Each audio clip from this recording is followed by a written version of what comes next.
مفتی طارق مسعود special. کسی نے سوال کیا کہ ساحل ادیم نے حضرت مفتی تقی صاحب پر اتنا سخت طنز کیا ہے اور دوسری طرف مولانا طارق جمیل صاحب ساحل ادیم کو اتنی عزت دے رہے ہیں کہ اپنے ممبر پہ اس کا بیان رکھوا رہے ہیں۔ دیکھو، مولانا طارق جمیل صاحب کی باتیں مولانا طارق جمیل صاحب سے پوچھو، صحیح ہے نا؟ انہوں نے بیان رکھوایا نہیں رکھوایا، کیوں رکھوایا، کیا پلایا کیا کھلایا، وہ تو ان سے پوچھو۔ باقی جہاں تک ساحل ادیم کا وہ کلپ کل میری نظر سے بھی گزرا ہے، جس میں میرا خیال ہے سامنے قیصر راجہ صاحب تھے نا، قیصر احمد راجہ صاحب کے ساتھ ڈیبیٹ کے دوران ساحل ادیم صاحب نے یہ کہا ہے کہ مفتی تقی عثمانی صاحب نے سود کو حلال کر دیا۔ ایک تو ساحل ادیم صاحب کا ایک تو انداز بیان بہت متکبرانہ تھا۔ دیکھو، آپ کی جو حیثیت ہے آپ اسی حساب سے بات کرو۔ آپ یوں اگر بات کرنی ہے آپ یوں کہہ دو حضرت مفتی تقی صاحب۔ دیکھو، شجاع الدین شیخ صاحب نے بھی اسلامک بینکنگ کے خلاف بات کی ہے، لیکن جس اسٹائل میں کی ہے وہ کسی پڑھے لکھے آدمی کا اسٹائل ہے۔ انہوں نے کہا مفتی تقی صاحب بہت بڑے ہیں اور میں اختلاف نہیں کر رہا، لیکن علماء دیوبند میں بھی بعض علماء اسلامی بینکنگ کے خلاف ہیں، تو اب شک پیدا ہو گیا۔ اب چونکہ شک پیدا ہو گیا ہے تو حدیث میں آتا ہے کہ سود بھی چھوڑ دو، اور سود میں اگر شک ہو تو وہ شک بھی چھوڑ دو۔ اور یہ بھی حدیث پیش کی کہ حلال بھی واضح ہے، حرام بھی واضح ہے، کچھ چیزیں مشتبہات میں سے ہوتی ہیں تو مشتبہات کو چھوڑ دینا چاہیے۔ یہ بڑی بیلنس بات کی ہے شجاع الدین شیخ صاحب نے کہ بھائی چونکہ علماء میں ہی اختلاف ہے اس مسئلے میں، تو ہم احتیاط کی بیس پہ اسلامک بینکنگ سے بھی اوائڈ کرتے ہیں۔ یہ ایک معقول بات ہے، باقی میں اس کا جواب دیتا ہوں، لیکن یہ کوئی بات ہے جو سنی بھی جا سکتی ہے اور اس کا جواب بھی دیا جا سکتا ہے۔ کوئی جواب سے راضی ہو تو بھی ٹھیک ہے، راضی نہ ہو تو یہ اس پہ کلپ بنا دینا لازمی، یہ بہت اہم بات ہے۔ دیکھو، یہ جو پہلے میں شجاع الدین شیخ صاحب کی بات کا جواب دوں گا، ساحل ادیم کی طرف میں بعد میں آتا ہوں، کیونکہ شجاع الدین شیخ صاحب نے جو بات کی ہے نا، وہ پڑھے لکھے لوگ جس طرح سے بات کرتے ہیں اس طرح سے بات، ساحل ادیم صاحب نے تو بالکل بیکار سی بات کی ہے۔ شجاع الدین شیخ صاحب نے یہ کہا ہے کہ یہ مسئلہ خود علماء کے مابین اختلافی ہے۔ مفتی تقی صاحب نے جائز قرار دیا اور خود علماء دیوبند ہی میں بہت سے ناجائز کہتے ہیں، جیسے بنوری ٹاؤن کی طرف نسبت کی، وہ ناجائز کہتے ہیں۔ تو ہم احتیاط پر عمل کرتے ہیں کیونکہ سود اتنی خطرناک چیز ہے کہ اس میں احتیاط پہلو پر عمل کرنا چاہیے، سمجھ رہے ہو؟ اور دوسری حدیث پیش کی ہے الحلال بین والحلال بین، حدیث میں آتا ہے حلال بھی واضح حرام بھی واضح، لیکن کچھ چیزیں مشتبہات میں سے ہوتی ہیں تو مشتبہات کو بھی چھوڑ دینا چاہیے۔ تو انہوں نے کہا بھائی سود تو بالکل خالص حرام ہے، اور یہ اسلامک بینکنگ سود سے پاک ہے یا نہیں ہے اس میں شبہ ہے، تو احتیاطاً ہم کیا کرتے ہیں، اس سے ایوائڈ کرتے ہیں۔ بالکل اچھی معقول بات ہے، لیکن ایک بات سمجھے اس حدیث کی تشریح میں کہ جس مسئلے میں علماء کا اختلاف ہو، ریلائبل علماء کا اختلاف ہو، اور اس اختلاف کی وجہ سے عوام کے لیے فیصلہ کرنا مشکل ہو جائے کہ یہ صحیح کیا ہے، تو وہ عوام کے حق میں تو مشتبہات میں سے ہوتا ہے، اس عوام کے لیے مشتبہات میں سے ہوگا، لیکن جس کی خود تحقیق ہو اور وہ تحقیق کے بعد فیصلہ کرے کہ یہ جائز ہے، اس کے لیے وہ مشتبہ نہیں ہوتا۔ سمجھ رہے کہ نہیں سمجھ رہے؟ دیکھو، ایک چیز کے بارے میں اختلاف ہو گیا، ایک مفتی کہہ رہا ہے یہ حلال ہے، میری تحقیق ہے، دوسرا مفتی کہہ رہا ہے حرام ہے، تو ایک تھرڈ پارٹی کے لیے تو یہ مشتبہ ہوگا، خود اس مفتی کے لیے تھوڑی ہوگا جو حلال کہہ رہا ہے، کیونکہ وہ تو دلیل کی بیس پہ کہہ رہا ہے، اس کے لیے تو وہ تو یہ کہہ رہا ہے بھائی میری نظر میں یہ جائز ہے۔ میں ایک مثال دیتا ہوں، حضرت مفتی رشید احمد صاحب رحمہ اللہ تعالیٰ کی رائے یہ تھی صبح صادق کے بارے میں کہ 15 درجے پہ صبح صادق ہوتا ہے، جمہور علماء کہتے ہیں 18 درجے پہ ہوتا ہے، تو مفتی رشید احمد صاحب 15 کے حساب سے روزہ بند کرتے تھے صبح سحری میں۔ کسی نے کہا حضرت علماء کے درمیان اختلاف ہے، آپ احتیاط پر عمل کیوں نہیں کرتے؟ انہوں نے کہا احتیاط پہ تو تیسرا آدمی عمل کرے نا، میری تو خود رائے ہے، میں ہی اگر احتیاط پہ عمل کروں گا تو اس کا مطلب جو صاحب رائے ہے اسے اپنی رائے پر خود ہی اطمینان نہیں ہے۔ سمجھ رہے کہ نہیں سمجھ رہے؟ جو صاحب رائے ہے اسی کو اطمینان نہیں ہے اپنی رائے پر، وہ اس کو مشتبہات میں داخل کر رہا ہے، تو وہ رائے پھر رائے رہتی نہیں ہے۔ تو جن علماء نے اسلامک بینکنگ کی تحقیق کر کے اس کے جائز ہونے کا فتویٰ دیا ہے، ان کی نظر میں یہ مشتبہات میں نہیں ہے۔ ایک تھرڈ پرسن کی نظر میں مشتبہات میں ہوگا، وہ کہے گا بنوری ٹاؤن ناجائز کہہ رہا ہے، دارالعلوم کرنگی جائز کہہ رہا ہے، تو میں کہاں جاؤں؟ بھائی بہتر یہی ہے کہ آپ احتیاط کر لو۔ سمجھ رہے ہو کہ نہیں سمجھ رہے؟ آپ احتیاط کر لو۔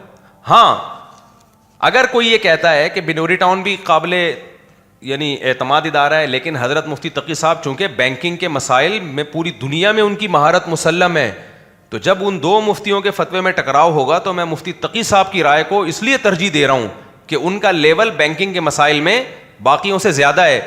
تو جس عامی آدمی کی یہ رائے ہوگی اس کی نظر میں وہ مشتبہات میں بھی نہیں رہے گا پھر وہ، کیونکہ اب اس میں وجہ ترجیح موجود ہے۔ مشتبہ وہ چیز کہتے ہیں دونوں طرف برابر، تو دونوں طرف برابر لیول کے علماء نہیں ہے نا۔ ایک طرف جو عالم ہے مفتی تقی صاحب وہ تو بہت زیادہ ایکسپرٹ ہیں. تو رائے تو دونوں رائے کا احترام کرنا ہے, لیکن جب ایک طرف مفتی تقی صاحب آ گئے, اور اکیلے مفتی تقی صاحب نہیں ہیں, میں نے بتایا اسلامک بینکنگ مفتی رشید احمد صاحب, علامہ یوسف بنوری صاحب اور مفتی شفیع صاحب جو پاکستان کے مفتی اعظم تھے, یہ پورے علماء کا پینل بیٹھا تھا جنہوں نے یہ آلٹرنیٹ پیش کیا تھا. تو حضرت مفتی تقی صاحب کی اکیلے کی رائے نہیں ہے یہ. تو اس لیے کسی تھرڈ پرسن کے لیے مشتبہ ہو سکتا ہے, میرے لیے مشتبہ نہیں ہے کیونکہ میں نے تحقیق کی ہے. تو اب جو مجھ سے مسئلہ پوچھے گا تو میں اس کو یہ نہیں کہوں گا مشتبہات میں سے, میں کہوں گا میری رائے میں یہ جائز ہے. ہاں کوئی کسی اور مفتی سے مسئلہ پوچھے گا جس کی تحقیق نہ ہو تو وہ یہ کہہ سکتا ہے بھائی یہ مشتبہات میں سے, کیونکہ اس مفتی کی تحقیق ہے نہیں. تو یہ تو جواب ہو گیا حضرت یہ جو شیخ شجاع الدین صاحب ہیں ان کی بات کا. باقی ساحل ادیم صاحب کی بات کا جواب یہ ہے کہ ساحل ادیم صاحب آپ دیکھو, میں چاہتا ہوں کہ یہ مذہبی اسکالر میڈیا پہ لڑیں نہیں آپس میں, لوگوں میں میسج نہ جائے کہ مفتی صاحب ساحل ادیم کو جواب دے رہے ہیں, ساحل ادیم مفتی صاحب کو جواب, یہ اچھا امیج نہیں جاتا. لیکن آپ بھی تو اپنی زبان کنٹرول کرو نا. آپ کے علم کی حیثیت کیا ہے مفتی تقی صاحب کے مقابلے میں؟ تو آپ نے اتنا طنزیہ لب و لہجے میں بول دیا کہ انہوں نے سود کو حلال کر دیا اور یہ کر دیا اور وہ کر دیا ہے. آپ سود کی ڈیفینیشن بتاؤ, سود ہے کیا؟ ربا النساء اور ربا الفضل میں کیا فرق ہے؟ حدیث میں جو 6 چیزیں آئی ہیں نا کہ تماثل کے ساتھ ان 6 چیزوں کو بیچنا حرام ہے, اس کی علت کیا ہے؟ تو آپ ان اسکالر سے پوچھیں, ان کو نہ ربا النساء کا پتہ نہ ان کو ربا الفضل کا پتہ, ان کو ربا کی ڈیفینیشن ہی معلوم نہیں ہوتی. جس کو ربا کی ڈیفینیشن معلوم نہ ہو وہ کیسے کہہ سکتا ہے کہ یہ اسلامک بینکنگ جیسے ڈرامے بازی ہے؟ پھر شریعت نے ربا کے آلٹرنیٹ کون کون سے, سود سے بچنے کے لیے جو متبادل نظام دیا ہے وہ کون سے 6 عقود ہیں جو بینکوں میں چلائے جاتے ہیں؟ بینکوں میں 6 عقود چلتے ہیں, مضاربہ, مشارکہ, مرابحہ, اجارہ, استثناء, سلم. آپ کسی ایک عقد کی ڈیفینیشن بیان کر دو, نہ آپ کو مرابحہ کا پتہ, نہ اجارے کا پتہ, نہ اجارے کے حکام پتہ, نہ آپ کو استثناء کا پتہ, استثناء کسے کہتے ہیں, نہ آپ کو سلم کا پتہ, نہ آپ کو مضاربہ کا پتہ, نہ آپ کو مشارکہ کا پتہ. ہر ایک عقد ان میں ایسا ہے جس پہ مہینوں پڑھنا پڑتا ہے, تب جا کے عقود سمجھ میں آتے ہیں, اس کے شرعی احکام سمجھ میں آتے ہیں. آپ نے پڑھے ہیں کیا یہ عقود؟ تو کخ بھی پتہ نہیں ہے آپ کو, اور آپ اپنے قد سے اتنی اونچی بات. قیصر احمد راجہ بیچارہ شریف آدمی, اس نے بولا بھائی یہ مفتیوں کا کام ہے. صحیح ہے نا, میں نہیں کہہ رہا ساحل ادیم صحیح شریف آدمی نہیں ہے, لیکن آپ اپنی حیثیت سے آگے جانے کی کوشش مت کرو. اس لیے میں ساحل ادیم کو سننے والوں کو کہتا ہوں کہ ساحل ادیم صاحب جو ایک تو مسائل نہیں پوچھیں ان لوگوں سے, ان کو نہیں پتہ ہوتے مسائل, پڑھا ہی نہیں ہے. فقہ آسان چیز تھوڑی ہے, ٹھیک ٹھاک اس میں کھوپڑی سر, اور خاص طور پہ بینکنگ کے مسائل پڑھنے میں تو آدمی کا پسینہ نکل جاتا ہے, اور پھر بھی جو غبی لوگ ہوتے ہیں ان کی سمجھ میں پھر بھی نہیں آتا. اس کے لیے ایک الگ سے ذہانت فراست بھی چاہیے. تو اس سے پتہ چلتا ہے کہ ربا اور شبہ ربا ہے بھی یا نہیں ہے. تو ربا کیا ہے, حلال کیا ہے, دونوں میں فرق اس لکیر سے پتہ چلتا ہے. تو آپ کے پاس یہ نالج بھی نہیں ہے. دوسرا بات, آپ اتنی بڑی ہائی لیول کی, اتنے بڑے عالم کے بارے میں اتنے طنزیہ لب و لہجے میں آپ بات کر رہے ہو.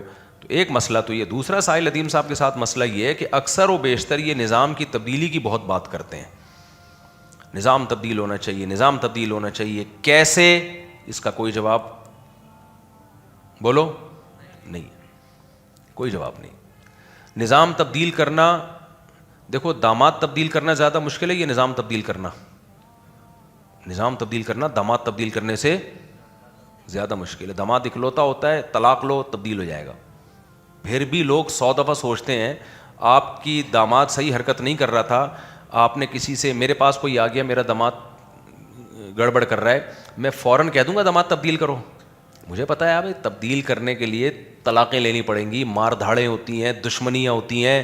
پھر اگر اس کو ہٹا دیا تو آلٹرنیٹ کوئی اچھا داماد مارکیٹ میں اویلیبل ہے بھی کہ نہیں ہے. تو اتنی سی چیز میں جو بہت ہلکی چیز ہے اس میں آدمی 100 دفعہ سوچتا ہے اور تبدیلی کی بات نہیں کرتا. آپ پورے ملک کا نظام تبدیلی کی بات کر رہے ہو اور آپ کے پاس کوئی پیکج ہے نہیں. داماد جب تبدیل کرنے کا مشورہ دیں گے ہم بہت سوچ سمجھ کے دیں گے, پھر اس میں ہم طریقے بھی بتائیں گے, ایسے کرو ایسے کرو, پٹائی بھی نہ ہو, دھنائی بھی نہ ہو, کورٹ میں جاؤ, یہ کرو, یہ کیس کرو, وہ گواہ سے ثابت کرو, تنسیخ نکاح کا کیس کرو. اور پھر بھی دیکھ لو بھائی آج کل داماد مارکیٹ میں کیا چل رہے ہیں, شارٹ, ایسا نہ ہو اس سے بھی جائے, ابھی خرچہ پانی تو مل رہا ہے اس سے بھی جاؤ گے. اور یہ داماد تبدیل کرنا آسان ہے, پھر بھی 100 دفعہ سوچ کے آدمی مشورہ دیتا ہے. یہ ہر اسکالر اٹھ کے نظام تبدیل کرو, ابے آسان رکھا ہے نظام تبدیل کرنا, آسان رکھا ہے نظام تبدیل کرنا. اسی نظام کو ٹھیک کرنے کی کوشش کرو میرے بھائی. اور اگر آپ سمجھتے ہو تبدیل ہی ہوگا تو کیسے کریں. اگر آپ طے کر لیتے ہو داماد تبدیل ہی کرنا ہے تو اگلا سوال ہوگا نا کیسے, تو آپ بتاؤ گے نا ایسے, یا اس کو ایسے ہی اندھیرے میں رکھ کے چھوڑ جاؤ گے. بیوی چھوڑنا بھی آسان نہیں ہے. کوئی آتا ہے نا مشورہ بیوی چھوڑنا ہے, کیسے چھوڑوں, تو ہم سوچتے ہیں بھائی مشورہ کریں گے کیسے چھوڑنا, آسان تھوڑی ہے.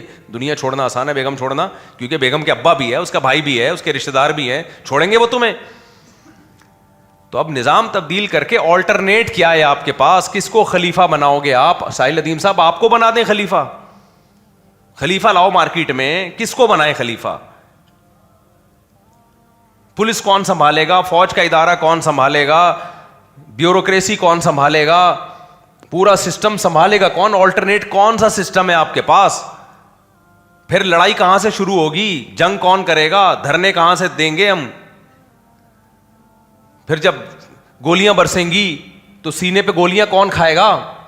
یا حکومت کہے گی چلو تبدیل کرنا ہے, چلو کر لو, کہے گی ایسی حکومت؟ خون بہانا پڑتا ہے, بہت کچھ ہوتا ہے, تو کون ہے آپ کے پاس خلیفہ, کون ہے؟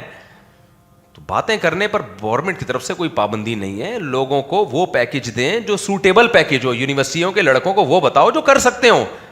ہمارے ایک دوست بڑے نیک ہیں, ان کی نیکی میں کوئی شک نہیں ہے, وہ کہتے تھے صبح جلدی اٹھنا چاہیے, اس پہ ورک شاپ بھی کرواتے ہیں.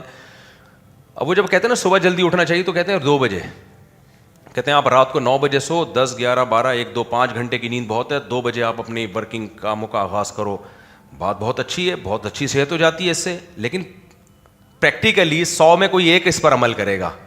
نارمل میں 99% یہ سوٹیبل ہے ہی نہیں. تو ہمارے استاذ ان کو کہا کرتے تھے بھائی وہ پیکج لے کر آؤ جو مارکیٹ میں چلے, فجر میں اٹھا دو, اتنا کافی ہے بس, اس سے ارلی ان دا مارننگ کی ضرورت کیا خیال ہے؟ فجر میں یہ قوم اٹھ جائے بہت ہے. کیونکہ آپ جو ارلی ان دا مارننگ 2 بجے کہہ رہے ہو نا, وہ کہنے میں بہت اچھا لگے گا, لوگ بھی سنیں گے واہ بھائی موٹیویشن ملے گی. ہے جاپان نے ایسے ہی تھوڑی ترقی کر لی ہے, صبح 2 بجے اٹھتے ہیں وہ. بھائی آپ انڈا موڑ کے لوگوں کی بات کر رہے ہو. جاپان تو یہاں تک وہ بھی نہیں 2 بجے اٹھتے, وہ بھی بیچارے 6 تو بجا ہی دیتے ہیں. اور سارے جاپانی بھی ایسے نہیں ہوتے, ہم نے جاپانیوں میں بھی دیکھے ہیں کیسے کیسے پوستی قسم کے لوگ ہوتے ہیں. ان میں بھی چور بھی ہوتے ہیں, ایماندار بھی ہوتے ہیں, چور بھی ہوتے ہیں. میں نے ایک دفعہ وہاں جاپان میں ہی بیٹھ کے, ایک ہمارے دوست تھے, ان کو میں نے کہا جاپانی ایمانداری میں 1 نمبر. اس نے کہا صاحب بس رہنے دو یار. پھر اس نے بتایا میرے کروڑوں روپے ایک جاپانی ٹھگ کے کھا گیا ہے, اتنا جھوٹا نکلا تھا وہ. لیکن بہرحال میجورٹی ایماندار ہوتی ہے. تو اس لیے باتیں کرنے میں یہ پیکج, وہ پیکج, یہ پیکج, فلانا پیکج, ڈمکانا کہتے رہو میرے بھائی. تو اس لیے میں ساحل ندیم صاحب, آپ کو یونیورسٹیوں میں ایک عزت ملی ہے, آپ کو ایک وقار ملا ہے, یہ اللہ کی بہت بڑی نعمت ہوتی ہے کہ کسی کو لوگ سننا شروع کر دیں. تو اس نعمت سے آپ نوجوانوں کو وہ کام بتائیں جو ان کے فائدے کی چیز ہو. جوشیلی باتیں سن کے ینگسٹر بڑے خوش ہوتے ہیں, لیکن آپ ان کو بند گلی میں لے جا کے بند کر دیتے ہیں, آگے راستہ بند ہوتا ہے. وہ کام دیں آپ ان کو جو وہ چلا سکیں, آگے ٹریک پہ چل سکیں آگے. جیسے یوتھ کلب والے کر رہے ہیں, ایک یونیورسٹیوں میں اچھا کام کر رہے ہیں, نمازوں پہ لا رہے ہیں لوگوں کو, ورک شاپس کروا رہے ہیں ان کی, یہ ایک اچھا کام ہے. تو اسی طرح کوئی پیکج جو قابل عمل ہو نا, وہ والا ٹھیک ہے. ورنہ وہ حزب التحریر بھی خلافت کے چلاتی رہتی ہے. تھوڑے دنوں میں ان سے پوچھو خلیفہ کون ہے, تو پوچھتے ہیں وہاں پر کون ہے خلیفہ. بھائی یہی نہیں پتا کہ ہمارا خلیفہ ہے کون, لیکن خلافت کی تحریکیں چلا رہے ہیں حزب التحریر والے بھی, بہت سے لوگ چلا رہے ہیں. کوئی پیکج نہیں ہے, لوگوں کی صلاحیتیں برباد ہو رہی ہیں. آپ کا جو ملک ہے اس کا آئین اسلامی ہے, لیکن امپلیمنٹ میں اسلام نہیں ہے. تو اس امپلیمنٹ میں آپ کوشش کریں. جامعۃ الرشید جب کہتا ہے نظام تبدیل کرو, تو ایک پیکج دے رہا ہے. وہ پیکج یہ ہے کہ علماء کو بھیجو بھائی, فوج میں بھی بھیجو, ان کو دنیاوی تعلیم بھی دو, خالی دیسی تعلیم نہیں چلے گی. دنیا چلانے کے لیے خالی دیسی تعلیم نہیں چاہیے, دنیاوی تعلیم بھی چاہیے. تو دینی لوگوں کو دنیاوی تعلیم دے کے آپ بھیجو, فوج میں بھیجو, بیوروکریسی میں بھیجو, عدلیہ میں بھیجو. چند ادارے ہیں جو ملک چلاتے ہیں, فوج چلاتی ہے, دوسرے نمبر پہ فوجی چلاتی ہے, یعنی ویسے چلانا یعنی فوجی چلا رہی ہے, لیکن بہرحال چند ادارے ہیں. کچھ کام عدلیہ کرتی ہے, کچھ کام جو ہے وہ بیوروکریٹس کر رہے ہوتے ہیں, کچھ کام جو ہے سیاستدان کر رہے ہوتے ہیں. ایسا ہی ہوتا ہے نا, سیاست میں تو جا نہیں سکتے ہم, جو سیاستدان پہلے ہیں وہ انہی کو چلنے دو آپ. تو باقی بیوروکریسی میں آپ بھیج سکتے ہو, فوج میں بھیج سکتے ہو, خفیہ ایجنسیاں, بہت سارے کام خفیہ ایجنسیاں کر رہی ہوتی ہیں, ان میں بھیج سکتے ہو. راستے کھلے ہوئے ہیں, اچھے لوگ جائیں, ورنہ برے لوگ ان اداروں پہ قبضہ کر لیں گے. تو اچھے لوگ جائیں گے. تو یہ جامعۃ الرشید کے پاس پیکج ہے, اور ہوائی بات نہیں ہے. آپ جامعۃ الرشید کی کانووکیشن میں جائیں تو پروجیکٹر پہ وہ دکھاتے ہیں 20 سال میں ہم نے کیا کارنامے سر انجام دیے ہیں, وہ دکھائیں گے, ان کے پاس دکھانے کے لیے ہے کہ یہ کچھ ہم کر چکے ہیں, یہ ہمارے طلبہ ہیں جو ان شعبوں میں کام کر رہے ہیں.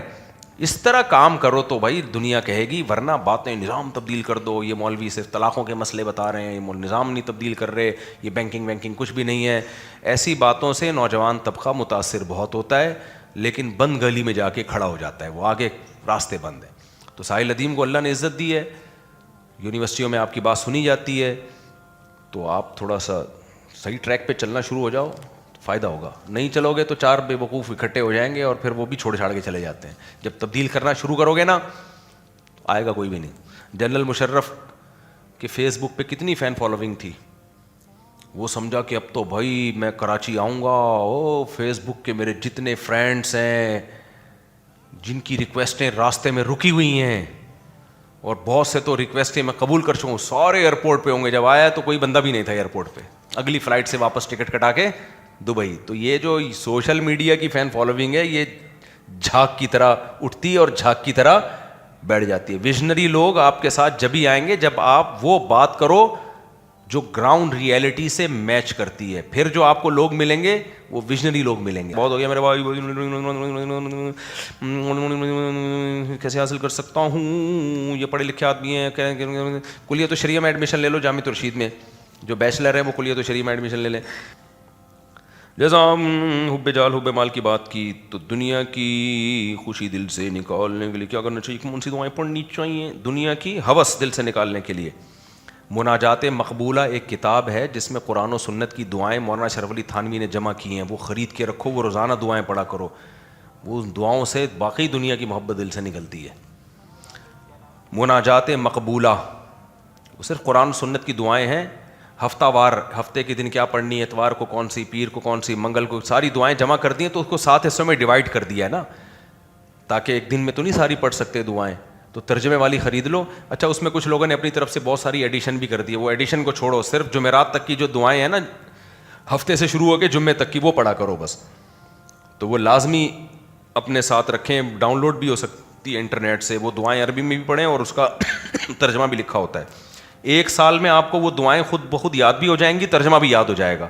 دعاؤں کا ایک بہت بڑا ذخیرہ آپ کے سینے میں محفوظ ہے, 1 سال تک جب آپ دعائیں پڑھتے رہو گے تو یاد ہو جائیں گی نا. مفتی صاحب یہ اثر کے بعد آپ کی مسجد میں نے کہا آپ نے پڑھا, فوٹو شوٹ ہوا, اس میں بڑے حضرات بھی تھے جو ہمارے قابل احترام بھی ہیں. بھائی یہ روکنا ممکن نہیں ہے. جب یہ ڈیجیٹل تصویر میں داخل نہیں ہے تو مسجد میں ہو یا مسجد سے باہر ہو, سب جگہ جائز ہے. تو اب نکاح ہوتا ہے تو ان کو روکنا پاسبل ہی نہیں ہے. پابندیاں لگا کے تھک جاؤ, یہ نہیں رکیں گے, تو پھر چھوڑ دو اپنے حال پہ. جو کام ممکن ہی نہ ہو اور کوئی حرام اور ناجائز بھی نہ ہو تو کیسے اس کو وہ روکا جا سکتا ہے. تو ہم نے کئی دفعہ کوشش کی ہے بھائی مسجد سے باہر جاؤ, نہیں جاتے لوگ, تو چھوڑ دو پھر اپنے ہاتھ پہ. پھر غنیمت ہے مسجد میں نکاح پڑھانے کے لیے آ رہے ہیں, ورنہ وہ نکاح پڑھانا ہی چھوڑ دیں گے مسجدوں میں, پھر جائیں گے ہالوں میں جو ناچ گانے ہو رہے ہیں. تو ایک چیز ممکن نہیں ہے, آپ مسجد کے امام بن جاؤ تو آپ بھی یہی کرو گے. پھر سمجھ رہے ہو کہ نہیں سمجھ رہے؟ کچھ کام پریکٹیکلی آدمی بولتا ہے لیکن جب پریکٹیکل لائف میں آتا ہے تو پاسبل ہی نہیں ہوتا. وہ انتظام یہ منگنی کرنا جائز نہیں ہے. یہ منگنی کرنا, پھر منگنی میں لڑکا لڑکی کو بلانا, پھر ڈانس پارٹیاں کرنا, اور یہ سب ٹوپی ڈرامے, منگنی کی رسم ہی نہیں ہے اسلام میں. بھائی نکاح کا پیغام بھیجو, ہاں ہو گیا تو تاریخ طے کر دو بس, نہ ہو گیا تو کہیں اور ٹرائی مارو بس. آج کل بڑی بےہودگی ہو رہی ہے. 1 ہفتے میں میرا جاب ٹیسٹ ہونے والا ہے, آپ سے خصوصی دعا کی درخواست ہے. دل سے دعا ہے جی, اللہ تعالیٰ آپ کو اچھی جاب دلائے, جس کے حلال کشادہ نصیب کرے. کوئی وظیفہ یا دعا بھی بتا دیں. یا رزاقو پڑھا کریں, حسبی اللہ و نعم الوکیل زیادہ سے زیادہ پڑھا کریں. یہ بھائی صاحب آپ مل لیں. جی چلو بھائی, اللہ تعالیٰ سب کو عمل کی توفیق عطا فرمائے. ایک آخری سوال بھائی سے لے لیں. بھائی سے ابھی ایسے پوچھ لینا جلدی سے.